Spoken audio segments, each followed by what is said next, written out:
Hi, this is Javed. You're watching English Fluent English Learning at Next Level. Friend, today we are going to learn simple past tense. Simple past tense is one of the important tenses that we are going to discuss today. First of all, we are going to see what are the structures or what are the objectives of our today's lesson. Our objectives of today's lesson is to learn structure of simple past tense. The second one is to learn negative structures of simple past tense. The third one is to learn interrogative structures, that is question formats in simple past tense. And the fourth one is to learn the usages of simple past tense. मित्रांनो, या 4 मुद्द्यांवर आज आपण आपला video आधारित केलेला आहे आणि या गोष्टी आपण शिकणार आहोत. पहिला मुद्दा जो आहे ऑब्जेक्टिव्हमध्ये आपण बघूयात. आपण सगळ्यात आधी structure of simple past tense शिकणार आहोत. आफ्टर दॅट आपण त्यानंतर negative structures of simple past tense शिकणार आहोत. त्यानंतर आपण इंटरोगेटिव्ह स्ट्रक्चर्स सिंपल पास्ट टेन्समध्ये प्रश्न कसे बनवतात ते शिकणार आहोत. आणि शेवटी सिंपल पास्ट टेन्सचा वापर काय हे सुद्धा आपण या व्हिडिओमध्ये शिकणार आहोत. व्हिडिओ पूर्णपणे समजून घेण्यासाठी आणि सिंपल पास्ट टेन्सबद्दल सगळी माहिती जाणून घेण्यासाठी व्हिडिओ शेवटपर्यंत बघा. आणि जर तुम्ही चॅनलला सुरुवातीला आज पहिल्यांदाच विजिट दिली असेल, भेट देत असाल तर चॅनलला सबस्क्राईब करा व बेल आयकॉनचं बटन दाबा. चला तर मग सुरू करूया आजच्या आपल्या टॉपिकला. Simple past tense. प्रथमतः आपण सिंपल पास्ट टेन्सचं एक उदाहरण घेऊया आणि त्यानंतर मी तुम्हाला त्याबद्दल थोडीशी माहिती देईल व मुद्दा समजून सांगेल. The example is like that I visited Mumbai last month. I stayed in Taj Hotel for a week. I traveled by the train. I took many photographs and walked all around National Park. Now in this example, you can see the main verbs that I have used are in past form. As we are talking about simple past tense, so it is naturally all the verbs will be in the past tense itself. So you can see here the words that are used: visited, stayed, traveled, took or walked. All these are in the simple past form. Okay, so what is the use of simple past tense? We'll see in short. Actually, the simple past is used to talk about something that has already happened or is no longer true. भूतकाळामध्ये घडलेल्या ज्या घटना असतात त्या सांगण्यासाठी साध्या भूतकाळाचा वापर केला जातो. या वरील उदाहरणामध्ये तुम्ही बघू शकता की मी मुंबईला मागच्या महिन्यामध्ये गेलो. I visited Mumbai last month. मी मागील महिन्यात मुंबईला गेलो. I stayed in Taj hotel for a week. मी एक आठवडाभर ताज हॉटेलमध्ये राहिलो. स्टेड म्हणजे. I travelled by the train. मी ट्रेनने प्रवास केला. आय टूक मेनी फोटोग्राफ्स. मी भरपूर तिथे फोटोग्राफ्स घेतले कॅमेराने. And walked all around national park. आणि तिथल्या राष्ट्रीय उद्यानाला भेट देऊन मी पूर्ण राष्ट्रीय उद्यान फिरून आलो, चालून आलो. या सगळ्या उदाहरणांमध्ये तुम्ही बघू शकता आपण सिंपल पास्ट टेन्सचा वापर केलेला आहे. म्हणजेच भूतकाळात घडलेल्या ज्या घटना आहेत त्या सांगण्यासाठी सिंपल पास्ट टेन्सचा वापर करतात. महत्त्वाची गोष्ट या टेन्समध्ये अजून आपल्याला जी समजून घ्यायची आहे ती अशी की साध्या भूतकाळात वाक्यरचना करताना क्रियापदाचे नेहमी दुसरे रूप वापरले जाते. या आधीच्या व्हिडिओजमध्ये मी आपणाला सगळ्यांना V1, V2, V3, V4 काय असतात याची संकल्पना दिलेलीच आहे. क्रियापदाच्या विविध रूपांपैकी प्रथम रूप म्हणजे V1 आपण त्याला आपल्या सोयीसाठी नाव दिलेले आहे. V2 म्हणजे पास्ट फॉर्म. V3 म्हणजे पास्ट पार्टिसिपल फॉर्म. आणि V4 म्हणजे प्रेझेंट पार्टिसिपल, ज्याला आपण ING प्रत्यय लावून क्रियापदाला त्याचं V4 तयार करतो ते असतात. ह्याच क्रियापदांपैकी आपण क्रियापदाचं दुसरं रूप वापरून हा टेन्स आपण नेहमी बनवत असतो. उदाहरण तुम्ही इथं बघितलेलंच असेल. मी काही दिलेले आहे: विजिटेड, स्टेड, ट्रॅव्हल्ड, टूक, वॉक्ड, एट, रोट एक्सेट्रा. आता इथे काही वर्ब्सच्या शेवटी तुम्हाला ईडी दिसत असेल. म्हणजे क्रियापदाचं पहिलं रूप जे असतं विजिट त्याला ईडी लावलं तर सिंपल पास्ट टेन्स बनून जातो किंवा सिंपल पास्ट टेन्सचं फॉर्म वर्ब फॉर्म तयार होतो, पास्ट टेन्सचं फॉर्म तयार होतं. इथे स्टे या शब्दाला सुद्धा आपण बघू शकता मी ईडी लावलं आणि त्याचं पास्ट फॉर्म तयार झालं. ट्रॅव्हलला सुद्धा ईडी लावलं. यावरून तुम्हाला कळत असेल की सिंपल पास्ट टेन्सचं फॉर्मॅट तयार करत असताना आपल्याला ईडी जर लावलं तर त्याचं सिंपल पास्ट टेन्स तयार होऊन जात असतं. परंतु काही वर्ब्स जे असतात हे इरेग्युलर सुद्धा असतात. रेग्युलर वर्ब्सचे असतात ज्यांना आपण ईडी लावून त्यांना पास्ट आणि पास्ट पार्टिसिपल बनवू शकतो, आणि इरेग्युलर वर्ब्स जे ते असतात ज्यांचे तिन्ही रूप किंवा चारही रूप वेगवेगळे असतात, ज्यामध्ये इथे आपण टूक हा शब्द बघू शकता. याचं प्रथम रूप जे आहे ते टेक आहे, टेकचं आपण टूक केलं आणि तृतीय रूप त्याचं टेकन असतं, आणि चौथं टेकिंग. या पद्धतीने याला इरेग्युलर वर्ब्स असं म्हणतात. तसेच इथे एट हा शब्द तुम्हाला दिसत असेल, ईट त्याचं पहिलं रूप आहे, एट हे दुसरं रूप आहे, आणि इटन हे तिसरं रूप आहे, आणि इटिंग हे चौथं रूप आहे. त्याच पद्धतीने रोटचं सुद्धा आहे, राईट, रोट, रिटन आणि रायटिंग. तर हे इरेग्युलर वर्ब्स आपल्याला पाठ करणं खूप आवश्यक असतात. याला दुसरा कोणताच पर्याय नसून आपल्याला पाठांतर करणं गरजेचं असतं. म्हणून आपण जास्तीत जास्त इरेग्युलर वर्ब्स पाठ करून त्या पद्धतीने त्याचा वापर केला गेला पाहिजे. सिंपल पास्ट टेन्समध्ये या इरेग्युलर वर्बचं आपल्याला सेकंड फॉर्म वापरायचं असतं. आपण आता समोर सिंपल पास्ट टेन्सचं स्ट्रक्चर बघणार आहोत. स्ट्रक्चर बघूयात. Structure of simple past tense. आधी कर्ता म्हणजे सब्जेक्ट, त्यानंतर क्रियापदाचं दुसरं रूप वर्ब टू इथे मी लिहिलेलं आहे. तुम्ही इथे V2 हे मी ब्रॅकेटमध्ये तुमच्या सोयीसाठी लिहिलेलं आहे, आणि समोर शेवटी ऑब्जेक्ट किंवा कॉम्प्लिमेंट, वाक्य पूर्ण करण्यासाठी वापरण्यात येणारी जी फ्रेज असते त्याला कॉम्प्लिमेंट असं म्हणतात, किंवा शब्द असतात त्यांना कॉम्प्लिमेंट असं आपण म्हणतो. तर इथे कर्ता आधी सुरुवातीला, प्रत्येक भाषेमध्ये कर्ता सुरुवातीलाच असतो, आपल्या मराठी भाषेमध्ये सुद्धा सुरुवातीलाच असतो. After that in English we use verb, आणि वर्बचं कोणतं फॉर्म सिंपल पास्ट टेन्समध्ये आपल्याला वापरायचं आहे, V2 फॉर्म आपल्याला वापरायचा आहे. म्हणूनच इथे मी स्ट्रक्चरमध्ये दिलेला आहे वर्ब टू किंवा V2, आणि आफ्टर दॅट ऑब्जेक्ट. इथे सिंग्युलर आणि प्लुरलचा तक्ता आपल्या समोर दिसत आहे, जो वेगवेगळ्या पर्सननुसार आपण तयार केलेला आहे.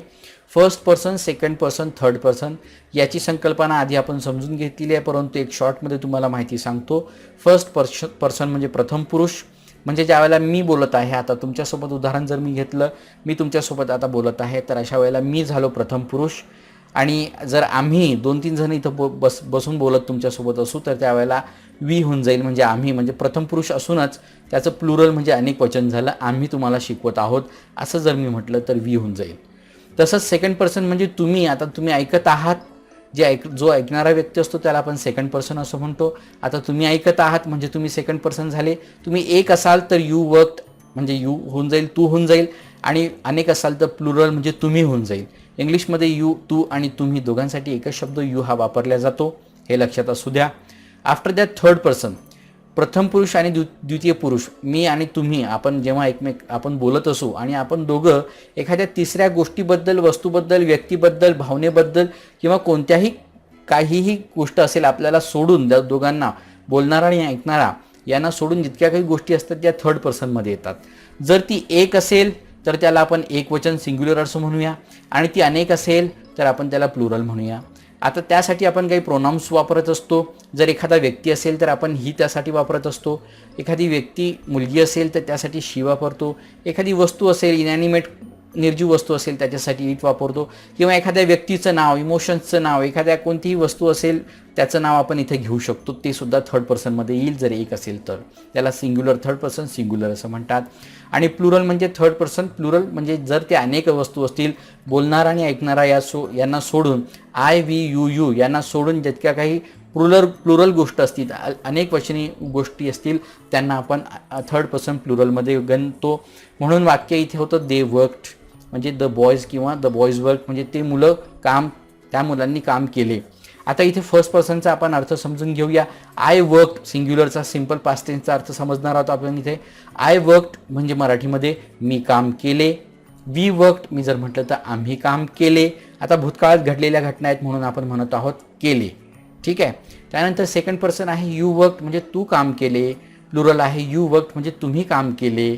थर्ड पर्सनमध्ये आपण बघूयात आता सिंग्युलरचा ही वर्कड म्हणजे त्याने काम केले. शी वर्कड म्हणजे तिने काम केले. इट वर्कड म्हणजे त्याने काम केले. राहुल वर्कड असं म्हटलं तर राहुलने काम केले. तसंच प्लुरलचं जर आपण बघितलं तर दे वर्कड म्हणजे त्यांनी काम केले, आणि द बॉयज वर्क म्हणजे मुलांनी काम केले. या पद्धतीने आपण याची वाक्यरचना करू शकतो. हे फक्त वर्ब तुम्हाला समजून घेण्यासाठी मी इथे वापरलेलं आहे. पूर्ण वाक्य आपण अजून बनवू शकतो.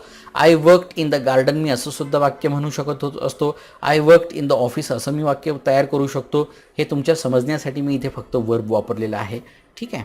तर आता आपण समोर बघूयात सिंपल पास्ट टेन्समध्ये आपण ज्या वेळेला V2 बनवतो, म्हणजे त्याचं सिम्पल पास्ट टेन्स ज्या वेळेला क्रियापदाचं आपण बनवत आहोत किंवा पास्ट फॉर्म ज्या वेळेला बनवत आहोत त्याचे काही नियम आहेत. म्हणजे ईडी लावण्याचे किंवा क्रियापदाला ईडी लावत असताना कोणती खबरदारी घ्यायला पाहिजे किंवा कोणते नियम आपण फॉलो केले गेले पाहिजे ते आपण आता बघणार आहोत.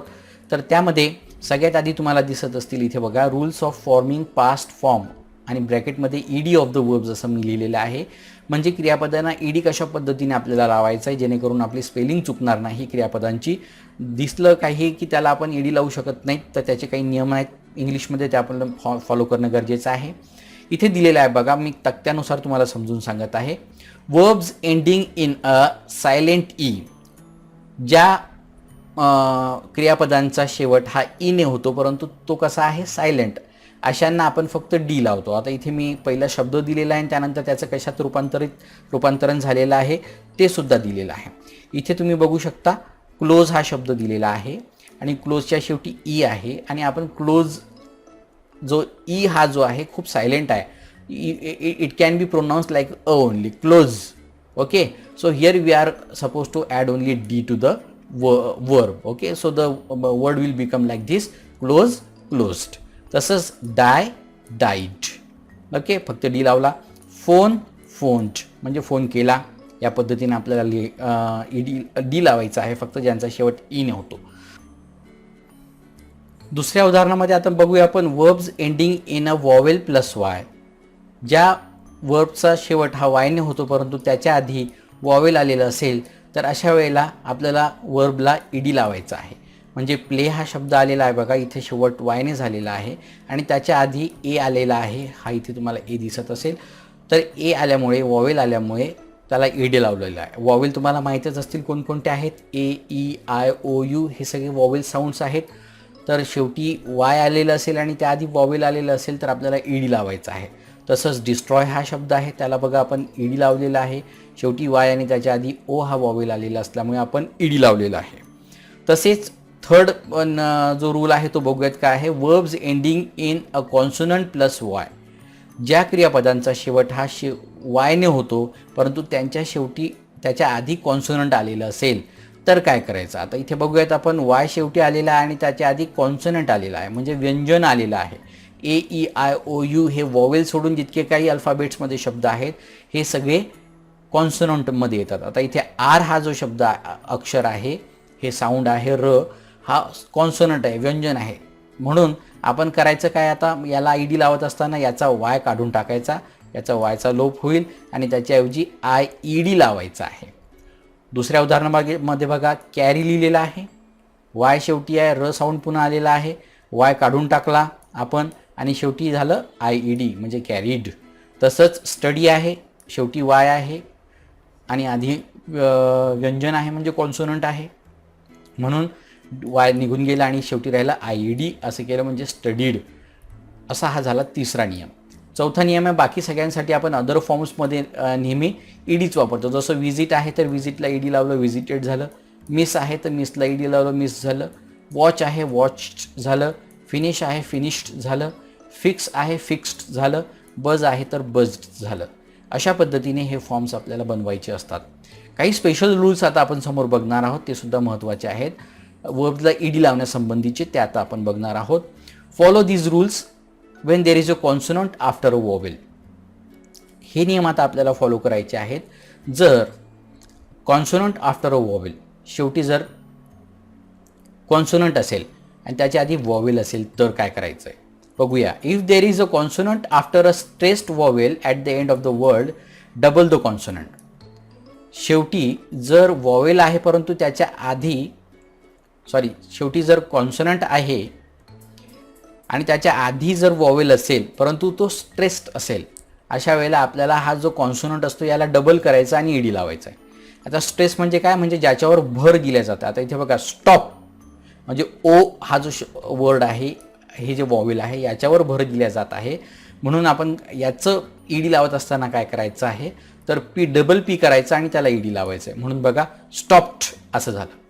स्टॉप्ड असं सुद्धा मी म्हटलं तर ओ याचा उच्चार जरा जास्त वाटत असेल तुम्हाला. तसंच बॅन असं जर मी म्हटलं तर ॲ या साऊंडवर आपण जास्त भर देत आहोत म्हणून एन डबल करून ईडी लावायचं आहे म्हणून शब्द झाला बँड.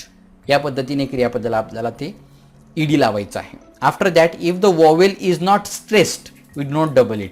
परंतु जर वॉवेल हा स्ट्रेस्ड नसेल, म्हणजे वॉवेलवर शेवटी कॉन्सोनंट आहे परंतु त्याच्या आधी येणाऱ्या वॉवेलवर स्ट्रेस नाही आहे, म्हणजे भर पडत नाही आहे, तर अशा वेळेला ईडीच लावायचं, त्याला डबल करायचं नाही. जसं ओपन हा शब्द आहे, आता इथं ओपन असं म्हटलं मी तर इथं ई या साऊंडवर जास्त भर पडत नाही आहे, ओ या शब्दावर भर पडत आहे बघा, ओपन. बघता दिसत असेल तुम्हाला, ऐकू येत असेल, तर याला आपल्याला डबल एन करायची गरज नाही, तर याला फक्त ईडी लावायचं आहे, म्हणून शब्द झाला ओपनच. तसंच ऑफर, इथे सुद्धा ओवर स्ट्रेस पडत आहे म्हणून डबल आर करायची गरज नाही आहे, शेवटी फक्त काय करायचं आहे, ईडी लावायचं, म्हणून झालं ऑफर्ड. ओके. थर्ड रूल जो आहे तो महत्त्वाचा आहे. In some cases we double the last L of words like travel. काही शब्दांमध्ये आपण ब्रिटिश इंग्लिशमध्ये काही शब्दांचा डबल एल करून टाकतो आणि मग ईडी लावतो. जसं ट्रॅव्हल हा शब्द आहे, कॅन्सल हा शब्द आणि लेवल हा शब्द आहे. यांचं ज्या वेळेला आपण ईडी लावतो तर काय करतो, शेवटच्या शब्दाला डबल करतो. ठीक आहे. जसं ट्रॅव्हल्ड म्हणजे एल होता, ट्रॅव्हल हा शब्द होता, तर याला डबल एल ईडी केलं. तसं कॅन्सल याला पुन्हा डबल एल ईडी केलं. लेवल पुन्हा डबल एल ईडी केलं. तर ब्रिटिश इंग्लिशमध्ये आपण हे सगळे नियम फॉलो करत असतो, हे तुम्ही लक्षात असू द्या. So these are the specific rules of the ED forms. आता पुढच्या मुद्द्याकडे आपण वळणार आहोत, तो अतिशय महत्त्वाचा आहे, म्हणजे how to form negative in simple past tense. Simple past टेन्समध्ये निगेटिव्ह वाक्य कशी तयार करायची. सगळ्यात सुरुवातीला आहे सब्जेक्ट, स्ट्रक्चर समजून घेऊयात आपण. त्यानंतर आहे डीड, हे हेल्पिंग वर्ब आपल्याला घ्यायचं आहे. त्यानंतर नॉट घ्यायचं आहे आणि क्रियापदाचं पहिलं रूप वापरायचं आहे. वर्ब वन अतिशय महत्त्वाचं आहे, लक्षात घ्या की आपल्याला वर्ब वन वापरायचं आहे. डिड नॉट नंतर क्रियापदाचं पहिलं रूप आणि नंतर ऑब्जेक्ट किंवा कॉम्प्लिमेंट. ज्या पद्धतीने आपण सिम्पल प्रेझेंट टेन्समध्ये डू किंवा डज या हेल्पिंग वर्बचा वापर केलेला होता निगेटिव्ह वाक्य तयार करत असताना, त्याच पद्धतीने आपल्याला सिम्पल पास्ट टेन्समध्ये डिड या हेल्पिंग वर्बचा वापर करून वाक्य निगेटिव्ह तयार करायचं आहे. म्हणून कर्त्यानंतर डिड आणि नॉट आणि नंतर क्रियापदाचं पहिलं रूप वापरायचं आहे. जेव्हा आपण ॲफर्मेटिव्ह सेंटेन्स वापरलं त्या ठिकाणी आपण क्रियापदाचं दुसरं रूप घेतलेलं आहे, परंतु निगेटिव्ह करत असताना आपल्याला डिड नॉट आणि क्रियापदाचं पहिलं रूप वापरायचं आहे, लक्षात असू द्या. तर फर्स्ट पर्सनमध्ये ज्यावेळेला मी वाक्य केलं होतं आय वर्क्ड ॲफर्मेटिव्हमध्ये, याचं निगेटिव्ह मी इथे तयार करत आहे, ते होऊन जाईल आय डिड नॉट वर्क. दिसत असेल तुम्हाला इथे आय डिड नॉट या नियमानुसार सब्जेक्ट म्हणजे करता आधी, नंतर डिड, नंतर नॉट आणि क्रियापदाचं पहिलं रूप मी वापरलेलं आहे. I did not work. मी काम केले, मी काम केले नाही. आय डिडंट वर्क किंवा आय डिडंट वर्क सुद्धा याला म्हणतात. हे जे आहे हे कॉन्ट्रॅक्टेड फॉर्ममध्ये आपण त्याचा वापर करू शकतो. त्याच पद्धतीने वी वर्कड आहे, तर वी वर्कचं होईल we did not work. You वर्कचं होईल you did not work. You वर्कचं होईल you did not work. He वर्कचं होईल he did not work. She वर्कचं होईल शी डिड नॉट वर्क, तिने काम केले नाही. इट वर्कचं होईल it did not work. Rahul वर्कचं होईल राहुल डिड नॉट वर्क आणि दे वर्कचं होईल दे डिड नॉट वर्क, त्यांनी काम केले नाही. या पद्धतीने याचा आपल्याला निगेटिव्ह तयार करता येऊ शकतं. So this is very simple. Only these two tenses are very important because they do not have the helping verb to make the negative of their affirmative sentences. Simple present tense आणि simple past tense असे दोनच tenses आहे ज्यामध्ये आपल्याला इतर helping वर्बची मदत घेऊन वाक्य तयार करावे लागत असतात निगेटिव्हसाठी. ठीक आहे. या पद्धतीने आपल्याला याचं निगेटिव्ह तयार करता येऊ शकतं. आय स्टडी मी म्हटलेलं असेल आय स्टडीड, तर मी म्हणेल I did not study. Okay. So या पद्धतीने आपण हे वाक्य निगेटिव्हमध्ये तयार करू शकतो. पुढे अशी महत्त्वाचा अजून एक मुद्दा तुम्हाला सांगायचा म्हणजे जर इरेग्युलर वर्ब्स असतील इन पास्ट टेन्समध्ये तर यांचं ज्या वेळेला आपण निगेटिव्ह तयार करूयात ते कसं होईल. आता से हा वर्ड आहे प्रेझेंटमध्ये, याचं पास्ट होतं सेड. ठीक आहे. आणि याचंच ज्या वेळेला मी निगेटिव्ह तयार करेल त्यावेळेला त्याचं होऊन जाईल डिड नॉट से. आपण नियम तिकडे बघितलेलाच आहे या आधीच्या स्लाईडमध्ये की काय करायचं आहे आपल्याला डिड नॉट करून त्याचं V1 तयार करायचं आहे, त्यानंतर V1 लावायचं आहे. डिड नॉट सेड असं होणार नाही, तर डिड नॉट से आपल्याला असं तयार करायचं आहे. म्हणून मी हे काही शब्द तुम्हाला इथे देत आहे. गेट हा जो वर्ड आहे बघा, याचं पास्ट फॉर्म आहे गॉट, परंतु याचं मी निगेटिव्ह ज्या वेळेला तयार करेल ते कसं होईल did not gate. I did not gate. Okay. V1 तयार करायचं आहे त्याला शेवटी आपल्याला. मेक आहे, मेकचं V2 होतं मेड. ज्यावेळेला मी ॲफर्मेटिव्ह वाक्य तयार करेल त्यावेळेला मी म्हणेल my mother made a cake. Okay. आणि त्याचंच ज्यावेळेला निगेटिव्ह तयार करायचं आहे my sister did not make a cake, माझ्या बहिणीने बनवला नाही, did not make a cake असं होईल. ठीक आहे. त्यानंतर गो असेल तर याचं होऊन जाईल past form went, I went to school. परंतु मी गेलो नसेल तर काय म्हणेल, I did not go to school, मी शाळेला गेलो नाही. समजतंय तुम्हाला? हे इरेग्युलर फॉर्म्सचं या पद्धतीने आपल्याला करायचं आहे. तुम्ही कन्फ्यूज होऊ नये यासाठी एक सेपरेट स्लाईडमध्ये मी हे समजून सांगत आहे तुम्हाला. टेक आहे त्याचं टूक झालं, परंतु निगेटिव्ह झालं डिड नॉट टेक.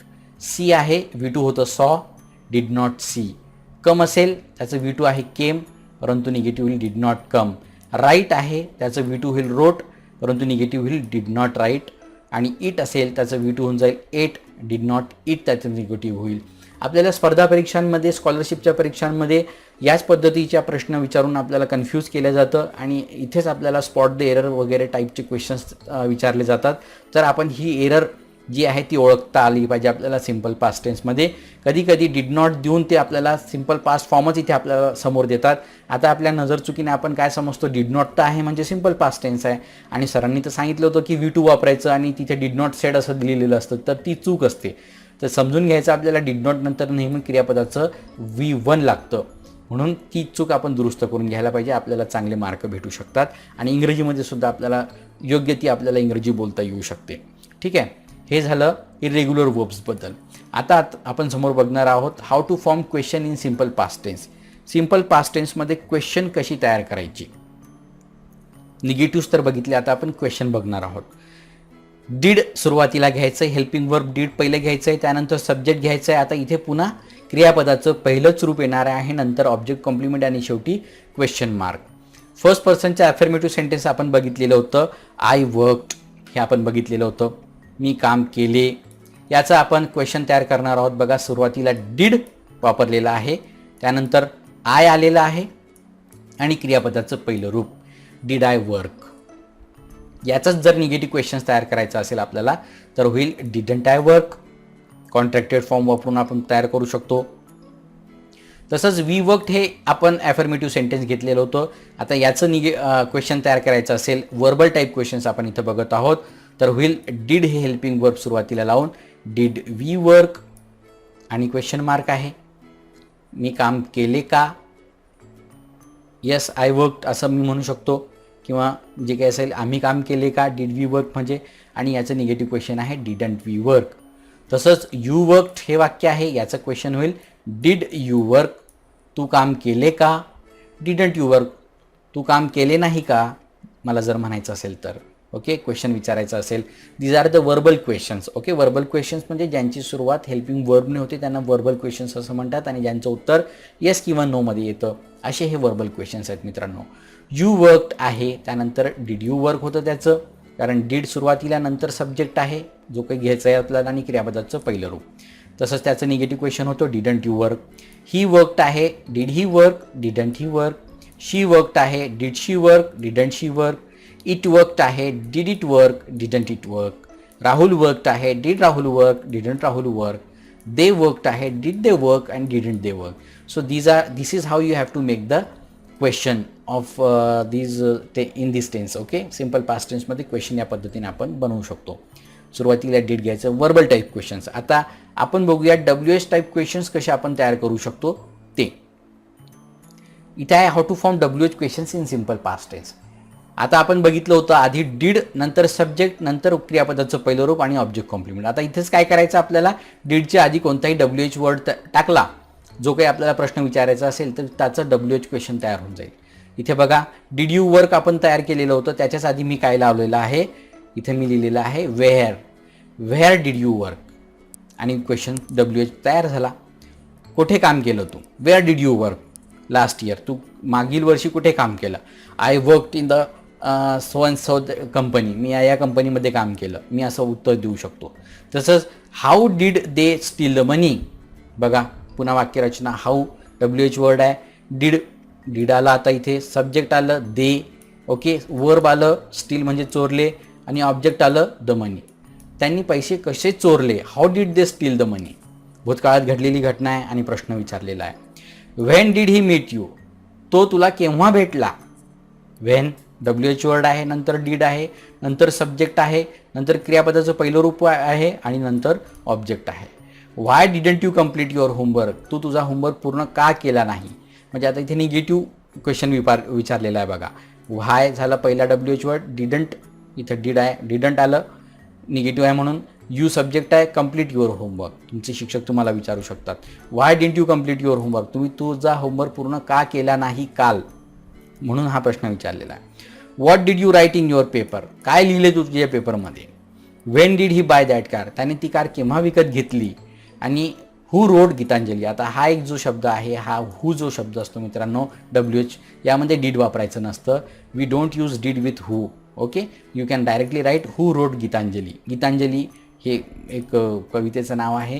गीतांजली कोणी लिहिली, तर गीतांजली ही कविता रवींद्रनाथ टागोर यांनी लिहिलेली आहे, असं त्याचं उत्तर असू शकतं. Okay, so this is how you can make the WH questions. समोरच्या स्लाईडमध्ये आता आपण बघणार आहोत टू बी फॉर्म. इथे आता थोडंसं मुलं कन्फ्यूज होऊन जातात की सिम्पल पास्ट टेन्स. आता हे वाक्य जर मी तुमच्यासमोर ठेवत आहे, या वाक्यामध्ये बघा आय वॉज अ टीचर. मुलं कन्फ्यूज होतात की हे वाक्य कोणत्या टेन्समध्ये, कोणी शिक्षक विचारतं. मित्रांनो हे टेन्स हे जे वाक्य आहे हे सुद्धा सिम्पल पास्ट टेन्समध्येच आहे. फक्त इथे काय आहे, इथे वॉज वापरलेला आहे म्हणून तुम्ही इथे कन्फ्यूज होऊन जातात. आता हे वॉज जे आहे हे हेल्पिंग वर्ब आहे, but here this helping verb is working as a main verb in the sentence. इथे सेंटेन्समध्ये हा हेल्पिंग वर्ब मेन वर्बचं काम करत आहे. ओके, आता मी तुम्हाला टू बीचे फॉर्म आधी पण समजून सांगितलेले होते. टू बी म्हणजे आहे, ओके, म्हणजे असणे. जसं आय ॲम अ टीचर जर मी म्हटलं तर मी शिक्षक आहे, माझं असणं मी त्या ॲमवरून स्पष्ट करत आहे. ही इज अ डॉक्टर, तो डॉक्टर आहे, म्हणजे त्याचं असणं तो काहीतरी आहे. ज्या वेळेला मला म्हणायचं असतं तर ॲमिजार मी वापरू शकतो. पण काही होतं जर मला म्हणायचं असेल तर ते वॉज झालं, म्हणजे पास्ट टेन्स झालं. तर ॲमिजार जे आहे हे टू बीचं प्रेझेंट फॉर्म आहे. तर ॲमिजारचं पास्ट फॉर्म हे वॉज वेअर आहे, लक्षात घ्या. म्हणजे V2 काय आहे, वॉज वेअर आहे. ॲमिजार हे प्रेझेंट म्हणजे V1, वॉज वेअर म्हणजे V2, आणि बीन म्हणजे V3, आणि बीइंग म्हणजे V4. हे ॲमिजारचं लक्षात ठेवायचं कधी पण तुम्ही, लक्षात घ्या. आता हे वॉज आलं असल्यामुळे इथं आपण बघतोय ॲमिजारचंच V2 काय आहे, वॉज वेअर. आणि आपण टेन्स कोणता बघत आहोत, सिम्पल पास्ट टेन्स. आणि सिम्पल पास्ट टेन्समध्ये वर्बचं कोणतं फॉर्म वापरलं जातं, V2, आणि वॉज काय आहे, V2. म्हणून हे वाक्यसुद्धा सिम्पल पास्ट टेन्समध्ये आहे. आय वॉज अ टीचर, मी शिक्षक होतो. ठीक आहे. आता याचं निगेटिव्ह करत असताना आपल्याला काय करायचं, ऑलरेडी हेल्पिंग वर्ब असल्यामुळे इथे आता डिड नॉट वगैरे वापरायची गरज नाही. इथे डायरेक्टली वॉज नंतर काय करायचं, नॉट वापरायचं आहे. म्हणून वाक्य होऊन जाईल I was not a teacher, मी शिक्षक नव्हतो.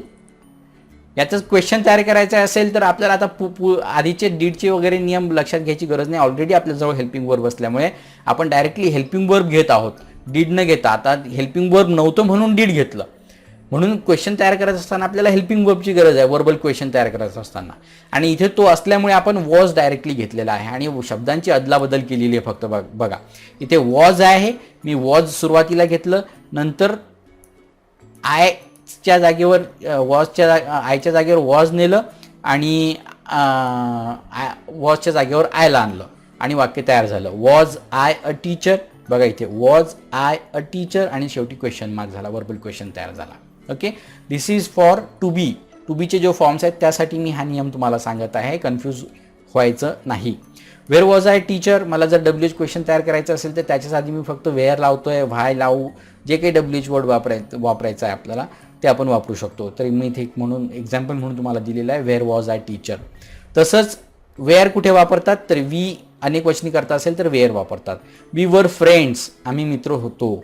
वी वेअर नॉट फ्रेंड्स, आम्ही मित्र नव्हतो. वर वी फ्रेंड्स, आम्ही मित्र होतो का. वेन वर वी फ्रेंड्स, आम्ही मित्र केव्हा होतो.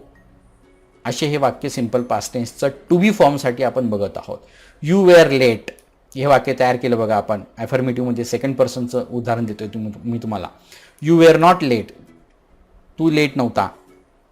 वेअर यू लेट, तू लेट होता का, उशीर झाला होता का.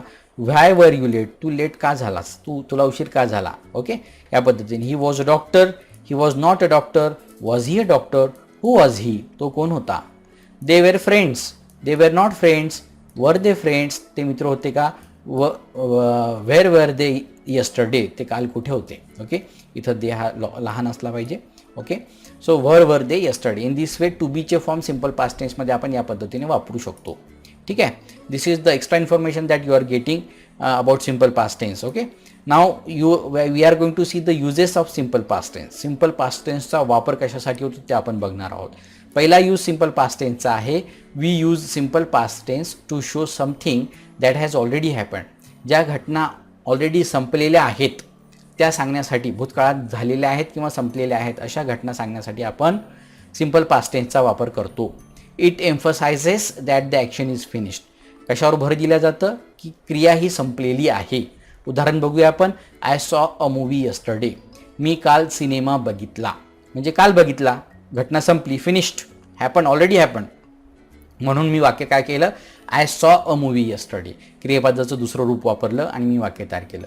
आय सी अ मूवी जर असं मी म्हटलं regularly, I see a movie regularly जर मी म्हणत असेल म्हणजे सिंपल प्रेझेंट टेन्स वापरत आहे. म्हणजे मी दररोज टी व्ही बघतो, परंतु इथे काय, मी काल बघितला cinema. I saw a movie yesterday. म्हणून मी क्रियापदाचं दुसरं रूप वापरलं. दुसरं वाक्य बघा. Last year I travelled to Mumbai. मागील वर्षी मी मुंबईला गेलो. ट्रॅव्हल्ड वापरलेलं आहे म्हणून. मागच्या वर्षी ती घडलेली घटना आहे. That happened in the past. Last year I didn't travel to Delhi. मी दिल्लीला गेलो नाही.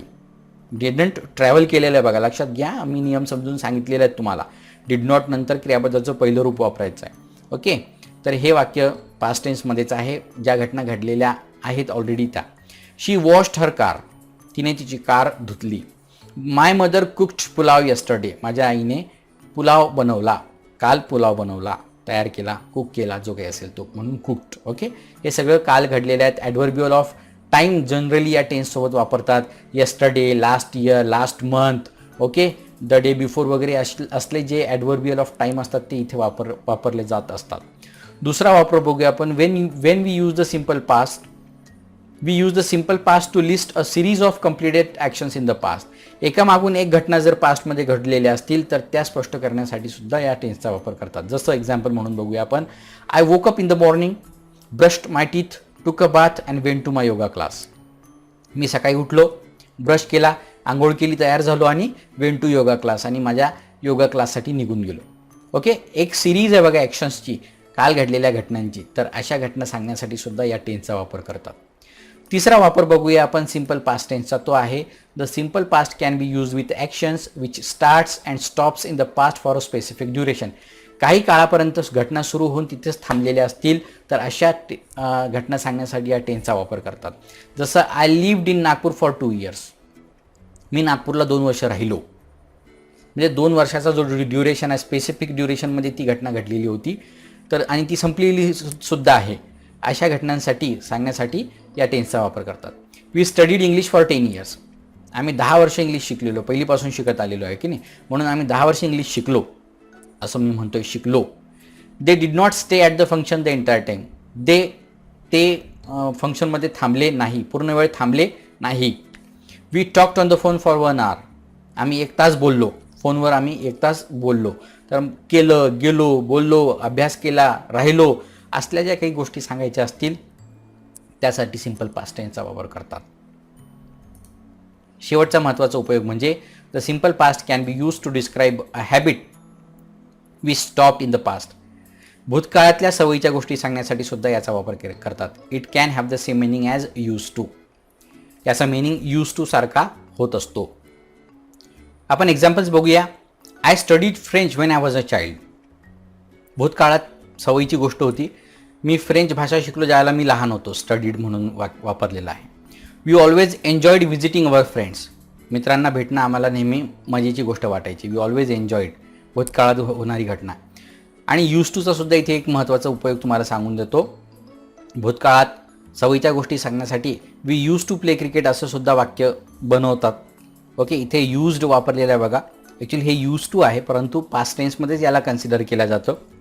यूज टू नंतर क्रियापदाचं पहिलं रूप वापरतात, म्हणून we use to play cricket. आम्ही क्रिकेट खेळायचो. जेव्हा मला म्हणायचं आहे असे वाक्य, तर मी असे या पद्धतीचं कन्स्ट्रक्शन तयार करू शकतो. These are the uses of simple past tense. हे सगळे सिंपल पास्ट टेन्सचे उपयोग आहेत. या पद्धतीने आपण सगळे आज सिंपल पास्ट टेन्सचं स्ट्रक्चर, निगेटिव्ह क्वेश्चन्स कसे तयार होतात ते सगळं बघितलेलं आहे. व्हिडिओ तुम्हाला आवडलेला असेल तर सबस्क्राईब बटनावर क्लिक करा. इंग्लिश फ्लुएंट चॅनल बघत राहा. व्हिडिओ बघितल्याबद्दल तुमचं धन्यवाद. काही शंका असतील तर कमेंट बॉक्समध्ये नक्की टाका. आणि येणाऱ्या नवीन व्हिडिओचे नोटिफिकेशनसाठी बेल आयकॉनचं बटन दाबायला विसरू नका. धन्यवाद. आज आपण इथे थांबूया.